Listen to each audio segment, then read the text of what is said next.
ಇವತ್ತಿನ ರೆಸಿಪಿ ಮೆಂತ್ಯ ಚಪಾತಿ ಮತ್ತು ಎಗ್ ಬುರ್ಜಿ ಬಟ್ ನಾರ್ಮಲಾಗಿ ಮಾಡ್ತೀವಿ. ಈ ರೀತಿ ಒಂದು ಸಲ ಟ್ರೈ ಮಾಡಿ ನೋಡಿ, ತುಂಬ ಚೆನ್ನಾಗಿರುತ್ತೆ. ಒಂದೇ ರೀತಿ ಮಾಡೋದಕ್ಕಿಂತ ಸ್ವಲ್ಪ ಚೇಂಜ್ ಮಾಡಿದರೆ ತುಂಬ ಚೆನ್ನಾಗಿರುತ್ತೆ. Okay, welcome to my channel. ಮೆಂತ್ಯ ಸೊಪ್ಪನ್ನ ಚಿಕ್ಕದಾಗಿ ಕಟ್ ಮಾಡಿ ಸ್ವಲ್ಪ ಎಣ್ಣೆ ಹಾಕಿ ಅದನ್ನು ಸ್ವಲ್ಪ ಫ್ರೈ ಮಾಡಬೇಕು. ಬಟ್ ಡೈರೆಕ್ಟ್ ಹಾಕೋದ್ರಿಂದ ಚಪಾತಿನ ಲಟ್ಟಿಸ್ಬೇಕಾದ್ರೆ ಸ್ವಲ್ಪ ಅದು ಒಂದೊಂದು ಸಲ ಮೆಂತ್ಯ ಸೊಪ್ಪಿಂದು ಎಲೆ ಇರುತ್ತಲ್ಲ ಅದೆಲ್ಲ ಸ್ವಲ್ಪ ಹಿಂಗಿದ್ದಾದಂಗೆ ಆಗುತ್ತೆ. ಹಿಟ್ಟನ್ನ ಜಾಸ್ತಿ ಹಾಕಬೇಕಾಗುತ್ತೆ. ಬಟ್ ಹಿಟ್ಟನ್ನ ಕಡಿಮೆ ಗೋಧಿ ಹಿಟ್ಟನ್ನ ಲಟ್ಟಿಸ್ಬೇಕಾದ್ರೆ ಕಡಿಮೆ ಯೂಸ್ ಮಾಡಿ ಚಪಾತಿನ ಈಸಿಯಾಗಿ ಲಟ್ಟಿಸ್ಬೋದು ಈ ರೀತಿ ಮಾಡೋದ್ರಿಂದ. ನೋಡಿ, ಅದನ್ನು ಸ್ವಲ್ಪ ಫ್ರೈ ಆಗಲಿ. ಅದು ಸ್ವಲ್ಪ ನೀವು ಫ್ರೈ ಆಗೋವರೆಗೂ ಬಿಟ್ಟು ಸ್ವಲ್ಪ ಉಪ್ಪು ಹಾಕಿ ಅದಕ್ಕೆ. ಬಟ್ ಚಪಾತಿ ಹಿಟ್ಟಿಗೆ ಹಾಕ್ತೀವಿ, ಇದಕ್ಕೆ ಸ್ವಲ್ಪ ಫ್ರೈ ಆಗಬೇಕಾದ್ರೆ ಸ್ವಲ್ಪ ಚುಟ್ಕಿ ಉಪ್ಪು ಹಾಕಿ ಅದಕ್ಕೆ. ಉಪ್ಪು ಹಾಕಿ ಸ್ವಲ್ಪ ಫ್ರೈ ಹಾಕ್ಬಿಡಿ. ನೀರಿನ ಅಂಶ ಎಲ್ಲ ಸ್ವಲ್ಪ ಕಡಿಮೆ ಆಗಲಿ. ಅದು ತುಂಬ ಚೆನ್ನಾಗಿರುತ್ತೆ. ಈ ರೀತಿ ಒಂದು ಸಲ ಮಾಡಿ. ಸ್ವಲ್ಪ ಖಾರದ ಪುಡಿ ಹಾಕ್ತಿದ್ದೀನಿ. ಬಟ್ ಈ ರೀತಿ ಮಾಡಿದರೆ ಉಪ್ಪು ಖಾರ ಎಲ್ಲ ನಾರ್ಮಲಾಗಿರುತ್ತಲ್ಲ, ಚಪಾತಿ ತಿನ್ನುವಾಗ ಟೇಸ್ಟ್ ಇರುತ್ತೆ. ಸ್ವಲ್ಪ ಜೀರಿಗೆ ಪೌಡರ್ ಇರುತ್ತಲ್ಲ ಅದನ್ನು ಆ್ಯಡ್ ಮಾಡಿದ್ದೀನಿ. ಆ್ಯಕ್ಚುಲಿ ನಾನು ಎಲ್ಲದಕ್ಕೂ ಜೀರಿಗೆ ಪೌಡ್ರನ್ನ ಸ್ವಲ್ಪ ಜೀರಿಗೆನ ಫ್ರೈ ಮಾಡಿ ಒಂದು 1/4 kg ಅದನ್ನು ಫ್ರೈ ಮಾಡಿ ಪೌಡ್ರ್ ಮಾಡಿ ಇಟ್ಕೊಂಡಿರ್ತೀನಿ. ನಾನು ಎಲ್ಲದಕ್ಕೂ ಯೂಸ್ ಮಾಡ್ತೀನಿ. ಡೈರೆಕ್ಟ್ ಜೀರಿಗೆನ ಹಾಕಿದರೆ ನಮ್ಮ ಮನೇಲಿ ಮಕ್ಕಳುಗಳು ಫುಡ್ನ ನಾವು ತಿನ್ನಲ್ಲ. ಜೀರಿಗೆನ ಅವ್ರ ದೇಹಕ್ಕೆ ಹೋಗಬೇಕು ಅಂದರೆ ನಾವು ಬೇರೆ ಯಾವುದಾದ್ರೂ ರೀತಿಲಿ ನಾನು ಮಾಡಲೇಬೇಕು. ಹಾಗಾಗಿ ಪೌಡ್ರ್ ಮಾಡಿ ಇಟ್ಕೊಂಡಿರ್ತೀನಿ. ಆ್ಯಡ್ ಮಾಡಿ ಆಫ್ ಮಾಡಿಬಿಡಿ ಅದು ಡ್ರೈ ಆದಮೇಲೆ. ನೆಕ್ಸ್ಟ್ ಗೋಧಿ ಹಿಟ್ಟು ತೊಗೊಂಡಿದ್ದೀನಿ. ನೋಡಿ, ಒಂದು 8 ಚಪಾತಿ ಆಗೋಷ್ಟು ನಾನು ತೊಗೊಂಡಿದ್ದೀನಿ. ಆ್ಯಕ್ಚುಲಿ ಒಂದು 1/4 kg ಇರ್ಬೋದು. 1/4 kgಗಿಂತ ಸ್ವಲ್ಪ ಜಾಸ್ತಿ ಇರ್ಬೋದು ಹಿಟ್ಟು. ಇದು ಜವೆ ಗೋಧಿ ಅಂತ ಬರುತ್ತೆ. ಆ್ಯಕ್ಚುಲಿ ಜವೆ ಗೋಧಿನ ನಾನು ಬಿಡಿಸಿರೋದು. ಇದನ್ನು ತಂದು ಬಿಡಿಸಿರೋದು. ಆ್ಯಕ್ಚುಲಿ ನಮಗೆ ಮಿಷನ್ಗೆ ಹೋಗ್ತೀವಲ್ಲ ಅಲ್ಲೇ ಗೋಧಿನ ಇಟ್ಟಿರ್ತಾರೆ, ಜವೆ ಗೋಧಿ ಅಂತ. ಇದರಲ್ಲಿ ತುಂಬ ಚೆನ್ನಾಗಿ ಚಪಾತಿ ಬರುತ್ತೆ.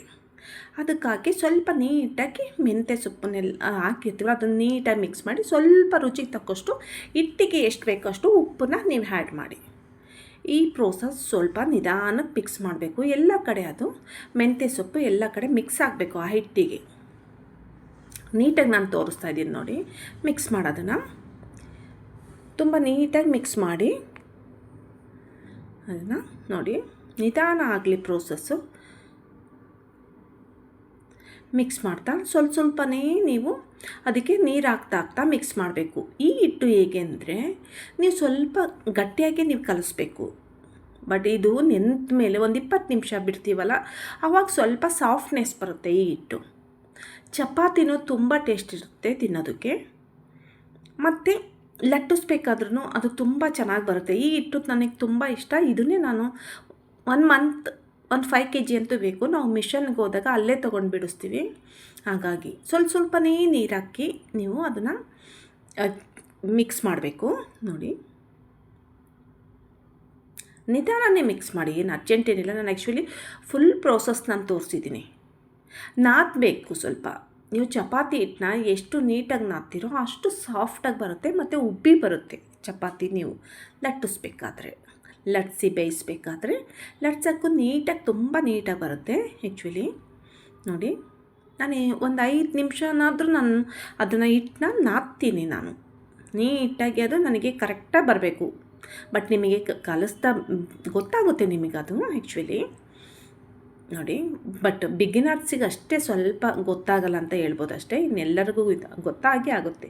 ನೋಡಿ, ಸ್ವಲ್ಪ ಎಣ್ಣೆನ ತೆಗೆದು ಸ್ವಲ್ಪ ನೀಟಾಗಿ ಮಿಕ್ಸ್ ಮಾಡಬೇಕು. ಅದಕ್ಕೆ ಸ್ವಲ್ಪ ಎಣ್ಣೆ ಹಾಕಿ ಕೈಗೆ ಹಿಂಗೆ ಸ್ವಲ್ಪ ಎಣ್ಣೆ ಇದು ಮಾಡ್ಕೊಳ್ಳಿ. ಏಕೆಂದರೆ ಮೆಂತ್ಯ ಸೊಪ್ಪಿಗೂ ಹಾಕಿರ್ತೀವಲ್ಲ ಅಷ್ಟು ಎಣ್ಣೆದೇನು ಬೇಕಾಗಲ್ಲ ಇದು. ಆ್ಯಕ್ಚುಲಿ ನೋಡಿ, ಎಣ್ಣೆನ ಕೈಗೆ ಸ್ವಲ್ಪ ಹಿಂಗೆ ಹಾಕ್ಕೊಂಡು ಇದು ಮಾಡಿದ್ದೀನಿ ಅಷ್ಟೇ. ಕಲರ್ ಸ್ವಲ್ಪ ಚೇಂಜ್ ಆಗುತ್ತೆ. ಏಕೆಂದರೆ ನಾವು ಮೆಂತ್ಯ ಸೊಪ್ಪಿಗೆ ಸ್ವಲ್ಪ ಖಾರದ ಪುಡಿನ ಆ್ಯಡ್ ಮಾಡಿದ್ದೀವಲ್ಲ. ಆ್ಯಕ್ಚುಲಿ ತುಂಬ ಚೆನ್ನಾಗಿರುತ್ತೆ. ಟೇಸ್ಟ್ ಇತ್ತು.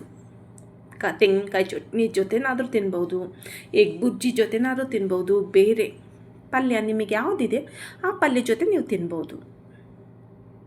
ಇವತ್ತು ನಾನು ಎಗ್ ಬುರ್ಜಿ ಮಾಡಿದ್ನಲ್ಲ ಅದಕ್ಕೇ ಚಪಾತಿ. ನೋಡಿ, ಈಗ ಮಿಕ್ಸ್ ಮಾಡಿ ನೀಟಾಗಿ ನಾದಿಟ್ಟಿದ್ದೀನಿ. ನೋಡಿ, ಅದನ್ನು ಒಂದು ಪ್ಲೇಟ್ ಮುಚ್ಚಿ ಎತ್ತಿಟ್ಬಿಡಿ ಅದನ್ನು. ಆ್ಯಕ್ಚುಲಿ ಒಂದು 20 ನಿಮಿಷನ ನೀವು ಅದನ್ನು ಎತ್ತಿಟ್ಬಿಟ್ರೆ ನೆಕ್ಸ್ಟು ನಾವು ಎಗ್ ಬುರ್ಜಿ ಮಾಡೋದಕ್ಕೆ ಹೋಗ್ಬೋದು. ಅದನ್ನೊಂದು ಕಡೆ ಸೈಡಿಗೆ ಎತ್ತಿಡಿ. ಎಗ್ ಬುರ್ಜಿಗೆ ಈಗ ನೋಡಿ ಒಂದು 3 ಸ್ಪೂನ್ ನಾನು ಎಣ್ಣೆ ಹಾಕಿದ್ದೀನಿ. ಎಣ್ಣೆ ಸ್ವಲ್ಪ ಬಿಸಿ ಆದಮೇಲೆ ಸಾಸಿವೆನ ಅದಕ್ಕೆ ಆ್ಯಡ್ ಮಾಡಿ. ಎಣ್ಣೆ ಬಿಸಿ ಆದಮೇಲೆ ನೆಕ್ಸ್ಟ್ ನಾವು ಕರಿಬೇವನ್ನ ನೀವು ಡೈರೆಕ್ಟ್ ಹಾಕ್ಬಿಡಿ, ಚಿಕ್ಕದಾಗಿ ಸ್ವಲ್ಪ ಕಟ್ ಮಾಡಿ, ಅದನ್ನು ಕಟ್ ಮಾಡಿಬಿಟ್ಟು ಹಾಕಿ ಇದಕ್ಕೆ. ಬಟ್ ನಾವೇನೋ ತಿಂತೀವಿ ಹೆಲ್ತಿಗೆ ಒಳ್ಳೇದು ಅಂತ, ಮಕ್ಕಳು ತಿನ್ನಲ್ಲ. ಹಾಗಾಗಿ ನಾನು ಇದಕ್ಕೆ ಒಂದು 3 ಮೆಣಸಿನ್ಕಾಯಿನ ಚಿಕ್ಕದಾಗಿ ಕಟ್ ಮಾಡಿ ಹಾಕಿದ್ದೀನಿ. ಬಟ್ ಜಾಸ್ತಿ ಮೆಣಸಿನ್ಕಾಯಿನ ಹಾಕಿಲ್ಲ. ಮೆಣಸಿನ್ಕಾಯಿ ಹಾಕೋದ್ರಿಂದ ಏನು ಅಂದರೆ ಗ್ಯಾಸ್ಟ್ರಿಕ್ ಪ್ರಾಬ್ಲಮ್ ಇರೋರಿಗೆ ಅದು ಸ್ವಲ್ಪ ಪ್ರಾಬ್ಲಮ್ ಆಗುತ್ತೆ. ಎಗ್ಗು ಮತ್ತು ಮೆಣಸಿನ್ಕಾಯಿ 2 ಗ್ಯಾಸ್ಟ್ರಿಕ್ ಆಗಿಬಿಡುತ್ತಲ್ಲ, ಹಾಗಾಗಿ ನಾನು ಹಾಕಲ್ಲ ಜಾಸ್ತಿ ಮೆಣಸಿನ್ಕಾಯಿನ. ಆ್ಯಕ್ಚುಲಿ ನೆಕ್ಸ್ಟ್ ಇನ್ನೊಂದೇ ಆ್ಯಡ್ ಮಾಡ್ತೀನಿ ನಾನು.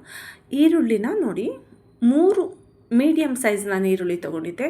ಬಟ್ ಚಪಾತಿ ಜೊತೆ ಎಗ್ ಬುರ್ಜಿ ಅಂದರೆ ಈರುಳ್ಳಿ ಸ್ವಲ್ಪ ಜಾಸ್ತಿ ಬೇಕೇ ಬೇಕು ಅಲ್ವಾ. ಹಾಗಾಗಿ ನಾನು ಒಂದು 3 ಈರುಳ್ಳಿ ಸ್ವಲ್ಪ ದಪ್ಪದ ಸೈಜ್ನೇ ನಾನು ತೊಗೊಂಡು ಅದನ್ನು ಸಣ್ಣದಾಗಿ ಕಟ್ ಮಾಡಬೇಕು, ಚಿಕ್ಕದಾಗಿ. ಆಯಿತಾ, ಕಟ್ ಮಾಡಿ ಅದನ್ನು ನೋಡಿ ಇವಾಗ ಹಾಕಿದ್ದೀನಿ. ಅದನ್ನು ಫ್ರೈ ಆಗಲಿ ಸ್ವಲ್ಪ. ನಾವು ಏನೇ ಅಡುಗೆ ಮಾಡಿದ್ರೂ ನಾವು ಯಾವ ಮೆಥಡಲ್ಲಿ ಫ್ರೈ ಮಾಡ್ತೀವಿ ಆ ರೀತಿ ನಮಗೆ ಡಿಶಸ್ಸು ರೆಡಿ ಆಗುತ್ತೆ. ಬಟ್ ನಾವು ತುಂಬ ನೀಟಾಗಿ ಫ್ರೈ ಮಾಡಿದರೆ ನಮಗೆ ಗೊತ್ತಾಗುತ್ತೆ ಫ್ರೈ. ಆ ರೀತಿ ಮಾಡಿದರೆ ತುಂಬ ಚೆನ್ನಾಗಿ ಬರುತ್ತೆ. ಈಗ ನೋಡಿ 1 ಸ್ಪೂನು ಬೆಳ್ಳುಳ್ಳಿ, ಹಸಿ ಶುಂಠಿ ಮತ್ತು 1-2 ಮೆಣಸಿನ್ಕಾಯಿ ಹಾಕಿದೆ. ಅದನ್ನು ಹಾಕಿ ಸ್ವಲ್ಪ ನೀರು ಹಾಕಿ ಮಿಕ್ಸಿ ಮಾಡಿದ್ದೆ. ಅದನ್ನೊಂದು ಪೇಸ್ಟು, ಬೆಳ್ಳುಳ್ಳಿ ಹಸಿ ಶುಂಠಿ ಪೇಸ್ಟು ನಾನೊಂದು ಸ್ಪೂನ್ ಹಾಕಿದ್ದೀನಿ ಇದಕ್ಕೆ. ಆ್ಯಕ್ಚುಲಿ ಹಾಕಲ್ಲ, ಇದನ್ನು ಹಾಕಿದರೆ ತುಂಬ ಚೆನ್ನಾಗಿರುತ್ತೆ, ಅದಕ್ಕೋಸ್ಕರನೇ ಇದನ್ನು ಹಾಕಿರೋದು. ಇದನ್ನು ಹಾಕಿ ಸ್ವಲ್ಪ ಹೊತ್ತು ಫ್ರೈ ಮಾಡೋಕ್ಕೆ ಅದನ್ನು ಬಿಟ್ಬಿಡಿ, ಅದು ಫ್ರೈ ಆಗಲಿ. ಅದು ಉರಿ ಸ್ವಲ್ಪ ಮೀಡಿಯಮ್ಗಿಂತ ಕಡಿಮೆ ಇರಲಿ, ಇಲ್ಲಾಂದರೆ ಏನಾಗುತ್ತೆ ಅಂದರೆ ಸುತ್ತ ಬ್ಲ್ಯಾಕ್ ಆದಂಗೆ ಆಗುತ್ತೆ, ಮಧ್ಯದಲ್ಲಿ ಅದು ಬೆಂದಿರಲ್ಲ. ಹಾಗಾಗಿ ಒಂದು ಮೀಡಿಯಮ್ ಸೈಜ್ ಇರಲಿ. ನಾನು ಹುಳಿ ಟೊಮೊಟೊನ ದಪ್ಪು ಸೈಜ್ 2 ಟೊಮೊಟೊನ ಚಿಕ್ಕದಾಗಿ ಕಟ್ ಮಾಡಿ ಹಾಕಿದ್ದೀನಿ ಅದಕ್ಕೆ. ನೋಡಿ ಇವಾಗ ಮಿಕ್ಸ್ ಮಾಡಿದ್ದೀನಿ. ಅದಕ್ಕೆ ಹಾಕಿ ನೀಟಾಗಿ ಮಿಕ್ಸ್ ಮಾಡಿ ಫ್ರೈ ಆಗಲಿ. ಅದು ಹುಳಿ ಟೊಮೊಟೊ ಏನು ಪ್ಲಸ್ ಪಾಯಿಂಟ್ ಅಂದರೆ ಬೇಗ ಸ್ನ್ಯಾಶ್ ಆಗುತ್ತೆ. ಸ್ವಲ್ಪ ಉಪ್ಪು ಹಾಕ್ಬಿಟ್ರೆ ತುಂಬ ಬೇಗ ಸ್ನ್ಯಾಶ್ ಆಗುತ್ತೆ. ಬಟ್ ದಾವಣಗೆರೆ ಸೈಡು ಹುಳಿ ಟೊಮೊಟೊನೇ ಸಿಗೋದು, ಹಾಗಾಗಿ ನಮಗೆ ಪ್ಲಸ್ ಪಾಯಿಂಟ್ ಇದು. But Hassan side jamun tomato ಸಿಗುತ್ತೆ, ಅದು ಅಷ್ಟು ಬೇಗ ಸ್ನ್ಯಾಶ್ ಆಗೋಲ್ಲ, ಹಾಗಾಗಿ ಬೇಯಲ್ಲ ಅಷ್ಟು ಬೇಗ. ನೋಡಿ ಈಗ ಉಪ್ಪು ಹಾಕಿದ್ದೀನಲ್ಲ, ತುಂಬ ಬೇಗ ಅದು ಮೆತ್ತಗಾಗುತ್ತೆ. ನೋಡಿ ಬೇಕಾದರೆ 1-2 ನಿಮಿಷ ಸ್ವಲ್ಪ ಫ್ರೈ ಆದರೆ ಅದು ನೋಡಿ ಇವಾಗ ಸ್ವಲ್ಪ ಬೆಂದಿದೆ. ನೆಕ್ಸ್ಟ್ ಅದಕ್ಕೆ 1 ಸ್ಪೂನ್ ಖಾರದ ಪುಡಿನ ಆ್ಯಡ್ ಮಾಡಿದೆ. ಅಚ್ಚ ಖಾರದ ಪುಡಿನ, ಇದು ಸಾಂಬಾರು ಪೌಡ್ರು ಮತ್ತು ಖಾರದ ಪುಡಿ ಮಿಕ್ಸ್ ಮಾಡಿರೋದಲ್ಲ, ಸಪ್ರೇಟ್ ಖಾರದ ಪುಡಿ ಇದು. ಆ್ಯಕ್ಚುಲಿ 1 ಸ್ಪೂನ್ ಆ್ಯಡ್ ಮಾಡಿದ್ದೀನಿ ಅದಕ್ಕೆ ನೆಕ್ಸ್ಟ್ ಇನ್ನೊಂದು ಇಂಗ್ರೀಡಿಯೆಂಟ್ಸ್ ಅಂದರೆ ಗರಂ ಮಸಾಲ ಬರುತ್ತಲ್ಲ, ಆ್ಯಕ್ಚುಲಿ ಅದನ್ನು ನೀವು ಒಂದು ಅರ್ಧ ಸ್ಪೂನ್ನ ಆ್ಯಡ್ ಮಾಡಿ. ತುಂಬ ಚೆನ್ನಾಗಿರುತ್ತೆ. ಈ ಥರ ಮಾಡೋದ್ರಿಂದ ನೀವೊಂದು ಸಲ ಮಾಡಿ ನೋಡಿ. ನಾನು ಹಸಿರು ಮೆಣಸಿನ್ಕಾಯಿನ ಜಾಸ್ತಿ ಯೂಸ್ ಮಾಡಲ್ಲ. ಬಟ್ ನಮ್ಮ ಮನೇಲಿ ಇಬ್ಬರಿಗೂ ಗ್ಯಾಸ್ಟ್ರಿಕ್ ಪ್ರಾಬ್ಲಮ್ ಇದೆ. ಈ ಕಡೆ ದೊಡ್ಡ ಮಗಳು ಸ್ವಲ್ಪ PUC ಓದಬೇಕಾದ್ರೆ ಫುಡ್ನ ನೀಟಾಗಿ ಅವ್ರು ತಿಂದಾನೆ ಅವ್ರಿಗೂ ಸ್ವಲ್ಪ ಪ್ರಾಬ್ಲಮ್ ಇದೆ. ಬಟ್ ನಮ್ಮ ಅಭಿಗೂ ಇದೆ. ಹಾಗಾಗಿ ನಾನು ಸ್ವಲ್ಪ ಮೆಣಸಿನ್ಕಾಯಿನ ಜಾಸ್ತಿ ಯೂಸ್ ಮಾಡಲ್ಲ. ಬಟ್ ಎಲ್ಲರಿಗೂ ಅದು ಅನ್ವಯ ಆಗುತ್ತೆ.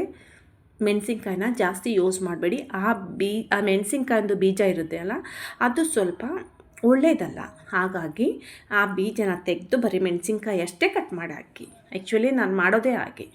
ನೆಕ್ಸ್ಟು ನೋಡಿ ಖಾರದ ಪುಡಿ ಅದೆಲ್ಲ ಫ್ರೈ ಆದಮೇಲೆ ಒಂದು 6 ಎಗ್ ತೊಗೊಂಡು ಅದನ್ನು ಒಂದು ಬೌಲ್ಗೆ ಹೊಡೆದಿಟ್ಟು ಅದನ್ನು ಬೀಟ್ ಮಾಡಿ ನಿಧಾನಕ್ಕೆ ಅದನ್ನು ನೋಡಿ ಈ ಥರ 1-2 ನಿಮಿಷ ಬಿಡಿ. ಅದನ್ನು 1 ನಿಮಿಷ ಬಿಡಿ. ಅದು ಆ್ಯಕ್ಚುಲಿ ಅದಾದಮೇಲೆ ಈ ಥರ ಸ್ಪೂನಲ್ಲಿ ನಿಮಗೆ ಯಾವ್ದು ಕಂಫರ್ಟ್ ಆಗುತ್ತೋ ಆ ಥರ. ನನಗೇಂದರೆ ಚಿಕ್ಕದಿರುತ್ತಲ್ಲ ಅದೇ ನನಗೆ ಕಂಫರ್ಟ್ ಆಗೋದು. ನೀವು ನೋಡ್ಬೋದು ಇವರು ಸ್ಪೂನಲ್ಲಿ ಮಾಡ್ತಿದ್ದಾರಂತೆ. ಆ್ಯಕ್ಚುಲಿ ನನಗೆ ಇದರಲ್ಲೇ ಕಂಫರ್ಟ್ ಅನಿಸೋದು. ನಿಧಾನ ಪ್ರೋಸೆಸ್ಸಲ್ಲಿ ನಾನು ಬಟ್ ಬೇಗ ಮಾಡೋದು ಈ ಥರ ಎಲ್ಲ ಬೇಗ ಇದು ಮಾಡೋಕ್ಕೋದ್ರೆ ಕೆಳಗಡೆಗೆಲ್ಲ ಚೆಲ್ಲುತ್ತಲ್ವ. ಚಿಕ್ಕದಾದರೆ ನೀಟಾಗಿ ಅದಕ್ಕೆ ಕವರ್ ಆಗುತ್ತೆ. ನೋಡಿ ತುಂಬ ಚೆನ್ನಾಗಿರುತ್ತೆ. ಈ ಥರ ಒಂದು ಸಲ ಮಾಡಿ ನೋಡಿ. ನಿಮಗೆ ಇನ್ನೊಂದು ಸಲ ನೀವು ಹೇಳ್ತೀರಾ ತುಂಬ ಚೆನ್ನಾಗಿದೆ ಅಂತ. ಆ್ಯಕ್ಚುಲಿ ನಮ್ಮ ಮನೇಲಿ ತುಂಬ ಇಷ್ಟಪಟ್ಟು ತಿಂದರು ಇದನ್ನು. ನೀವು ಸೈಡ್ಸಿಗೆ ಬೇಕಾದ್ರೆ ಅನ್ನ ಸಾಂಬಾರು ಇರುತ್ತಲ್ಲ, ಆವಾಗಲೂ ನೀವು ಸೈಡ್ಸಿಗೆ ಬೇಕಾದರೆ ಇದನ್ನು ಮಾಡ್ಕೊಂಡು ತಿನ್ಬೋದು. ನೀವು ಒಳ್ಳೆಯದಲ್ವ, ದಿನಕ್ಕೆ 1 ಎಗ್ಗಾದರೂ ನೀವು ತಿನ್ನಬೇಕು. ಆ್ಯಕ್ಚುಲಿ ದೇಹಕ್ಕೆ ತುಂಬ ಒಳ್ಳೆಯದು ಎಗ್ಗು. ಮಕ್ಕಳಿಗೆ ಮಾಡಿಕೊಡಿ, ಇಲ್ಲ ಬಾಯ್ಲ್ ಮಾಡಿ ಅದಕ್ಕೆ ಸ್ವಲ್ಪ ಕಟ್ ಮಾಡಿ ಉಪ್ಪು ಮತ್ತು ಖಾರದ ಪುಡಿ, ಮೆಣಸಿನ ಪೌಡ್ರು ಇದನ್ನೆಲ್ಲ ಮಿಕ್ಸ್ ಮಾಡಿ ಬೇಕಾದರೆ ನೀವು ಕೊಡ್ಬೋದು. ಯಾವುದಾದ್ರೂ ರೀತಿಲಾಗಲಿ ಮಕ್ಕಳಿಗೆ ಡೈಲಿ ಒಂದೊಂದು ಎಗ್ನ ಕೊಡೋದಕ್ಕೆ ಅಭ್ಯಾಸ ಮಾಡಿದರೆ, ಬಟ್ ಇವಾಗಿನ ಫುಡ್ ನಿಮಗೆ ಗೊತ್ತಿದೆ ಹೇಗಿದೆ ಅಂತ.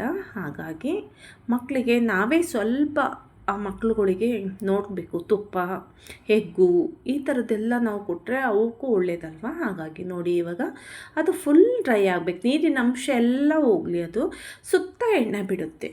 ನೀರಿನ ಅಂಶ ಎಲ್ಲ ಹೋದ್ಮೇಲೆ ಎಣ್ಣೆದು ಇದು ಬರುತ್ತೆ. ಆ ಸ್ಟ್ರಿಚ್ಚರ್ ಬರೋವರೆಗೂ ನೀವು ಇದನ್ನು ಫ್ರೈ ಮಾಡಲೇಬೇಕು, ಇಲ್ಲಾಂದರೆ ಅಷ್ಟು ಚೆನ್ನಾಗಿರಲ್ಲ. ನೋಡಿ ಎಷ್ಟು ಡ್ರೈ ಇದೆ ಆಯಿತು ಅಂತ. ಈ ರೀತಿ ಆಗಲಿ. ಮೇ ಬಿ ಇದು ಆಯಿತು ನೋಡಿ. ಈ ಪ್ರೋಸೆಸ್ಸಲ್ಲಾದರೆ ಕರೆಕ್ಟ್ ಆಗುತ್ತೆ. ಉಪ್ಪು ಖಾರ ಎಲ್ಲ ಒಂದು ಸಲ ನೋಡಿ ನೀವು. ನೆಕ್ಸ್ಟ್ ಅದು ಸರಿ ಹೋಗಿ ಆಫ್ ಮಾಡಿ ಒಂದು ಕಡೆ ಸೈಡಿಗೆ ಎತ್ತಿಟ್ಬಿಡಿ.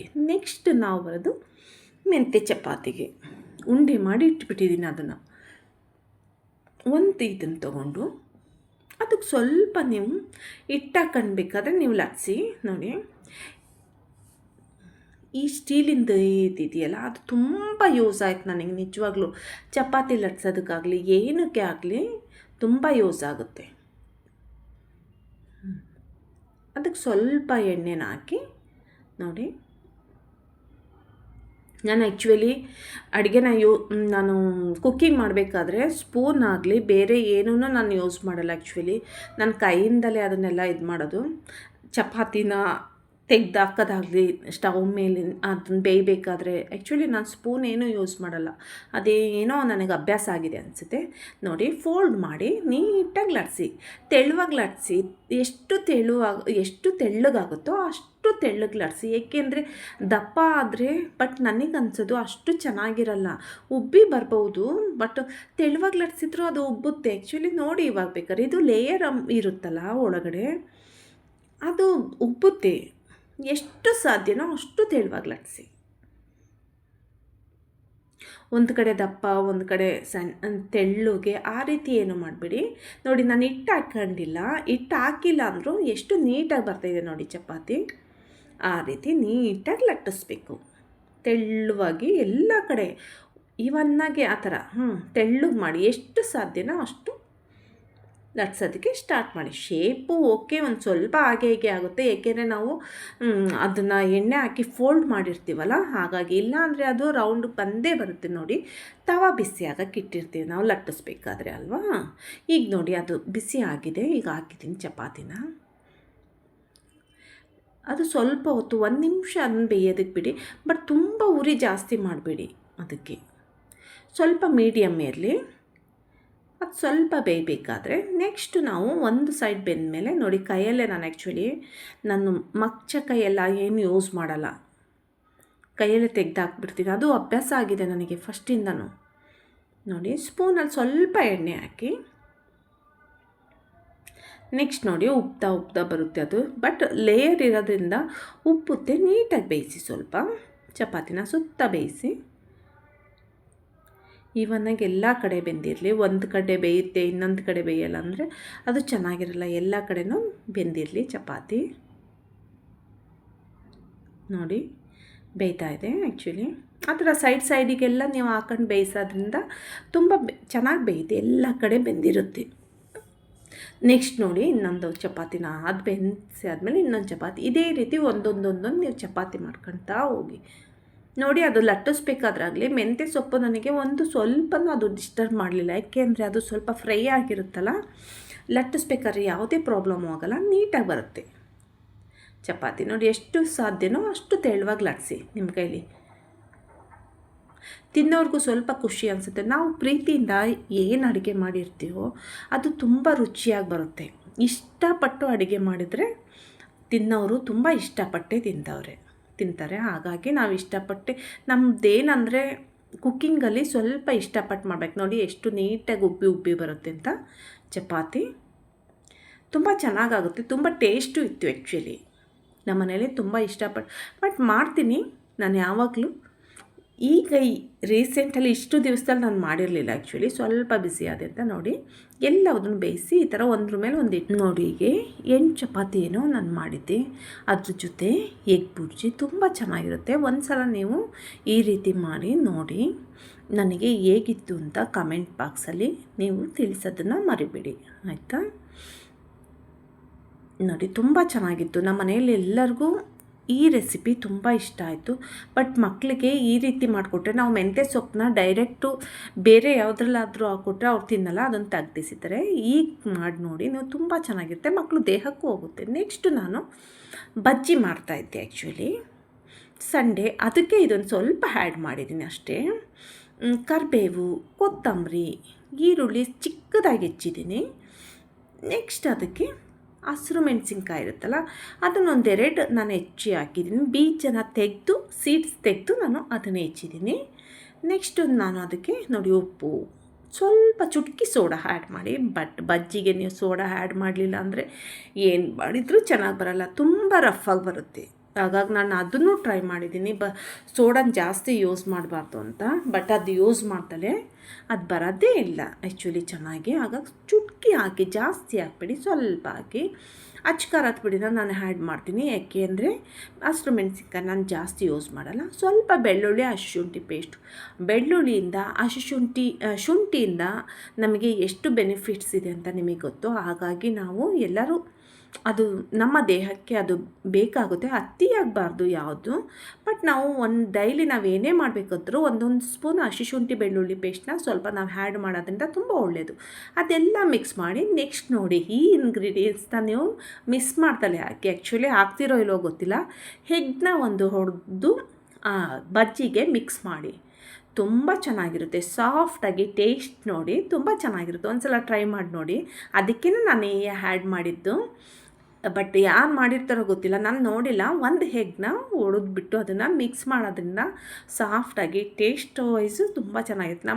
ನನ್ನ ತಮ್ಮ ಒಂದು ಟೈಮ್ ಹೇಳ್ಕೊಟ್ಟಿದ್ದು ಇದನ್ನು, ನವೀನ್ ಅಂತ ಆ್ಯಕ್ಚುಲಿ ಅವನು ಹೇಳ್ಕೊಟ್ಟಿದ್ದು. ಈ ಥರ ಮಾಡಿ ಅಕ್ಕ ತುಂಬ ಚೆನ್ನಾಗಿರುತ್ತೆ ಅಂತ. ಹಾಗಾಗಿ ನಾನು ಆವಾಗಲಿಂದ ಆ್ಯಕ್ಚುಲಿ ನಾವು ಎಗ್ ತಿನ್ನೋ ದಿವಸ ಅಂತೂ ಎಲ್ಲ ದಿವಸ ನಾನು ವೆಜ್ ಕೆಲವೊಂದು ದಿವಸ ಇರುತ್ತೆ, ಹಾಗಾಗಿ ಆ ದಿವಸ ಮಾಡಲ್ಲ. ಎಗ್ ತಿನ್ನೋ ದಿವಸ ಅಂತೂ ನಾನು ಎಗ್ನ ಒಂದು ಹಾಕ್ತೀನಿ ಬಜ್ಜಿ ಮಾಡಬೇಕಾದ್ರೆ. ತುಂಬ ಸಾಫ್ಟಾಗಿ ಟೇಸ್ಟು ಚೇಂಜ್ ಇರುತ್ತೆ. ಹಾಗಾಗಿ ನೋಡಿ, ತುಂಬ ತೆಳುವಾಗಿ ಮಾಡ್ಕೋಬೇಡಿ ಬಜ್ಜಿ ಹಿಟ್ಟನ್ನ. ಆ್ಯಕ್ಚುಲಿ ನೀವು ಕಲಿಸ್ಬೇಕಾದ್ರೆ ನೀಟಾಗಿ ಸ್ವಲ್ಪ ನೀರು ಹಾಕಿ ಅದನ್ನು ಕಲಸಿ. ನಾವೇನೇ ಮಾಡಬೇಕಾದ್ರೂ ಅದನ್ನು ನಾವು ಕರೆಕ್ಟಾಗಿ ಮಾಡ್ಕೊಬೇಕು. ಅದು ಮಾಡ್ಕೊಂಡ್ರಷ್ಟೇ ತುಂಬ ಚೆನ್ನಾಗಿ ಬರೋದು. ನೋಡಿ ಈ ರೀತಿ ಬಾಣಲಿಗೆ ಸ್ಟವ್ ಹಚ್ಚಿ ಬಾಣಲಿ ಎಣ್ಣೆ ಹಾಕಿ ಕಾಯೋಕ್ಕೆ ಬಿಟ್ಬಿಡಿ. ಆಮೇಲೆ ನೀವು ಇದನ್ನು ಮಿಕ್ಸ್ ಮಾಡ್ತಾ ಮಾಡಿ. ನೋಡಿ ಮಾಡಿದ್ದೀನಿ, ಈ ಹದಕ್ಕೆ ಕರೆಕ್ಟ್ ಇದೆ ನಮಗೆ. ನೆಕ್ಸ್ಟ್ ನೋಡಿ, ಎಣ್ಣೆ ಬಿಸಿ ಆಗಿದೆ. ಆ ಎಣ್ಣೆ ಬಿಸಿ ಆಗಿರೋದನ್ನ ಒಂದು ಸ್ಪೂನ್ನ ಹಿಟ್ಟೊಳಗಡೆ ಕಲಸಿರ್ತೀವಲ್ಲ, ಆ ಹಿಟ್ಟೊಳಗಡೆ ಹಾಕಿ ಮಿಕ್ಸ್ ಮಾಡಿ. ನೆಕ್ಸ್ಟು ಒಂದೊಂದೇ ಬಜ್ಜಿನ ನಿಧಾನಕ್ಕೆ ಬಿಡಿ. ನೀವು ಮೇಲ್ಗಡೆಯಿಂದ ಹೆಂಗೆ ಬಿಟ್ಟರೆ ಏನಾಗುತ್ತೆ ಅಂದರೆ ಎಣ್ಣೆ ಹಾರುತ್ತೆ.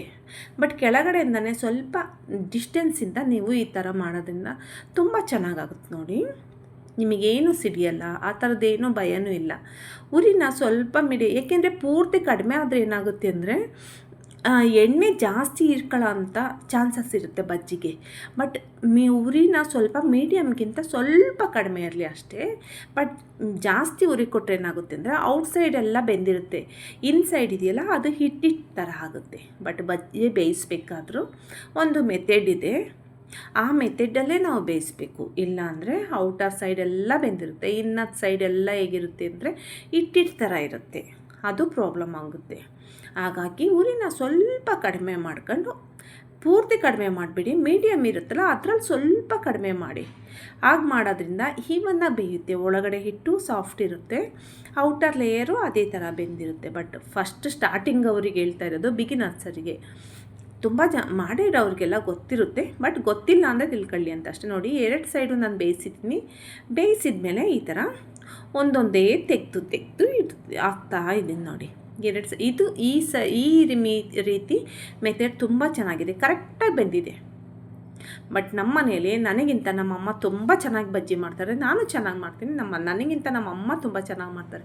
ಈ ರೀತಿ ಇಷ್ಟು 1/4 kg ಹಿಟ್ಟನ್ನ ಬಜ್ಜಿ ಮಾಡಿಟ್ಟಿದ್ದೀನಿ. ಪುದೀನ chutney. Thank you for watching.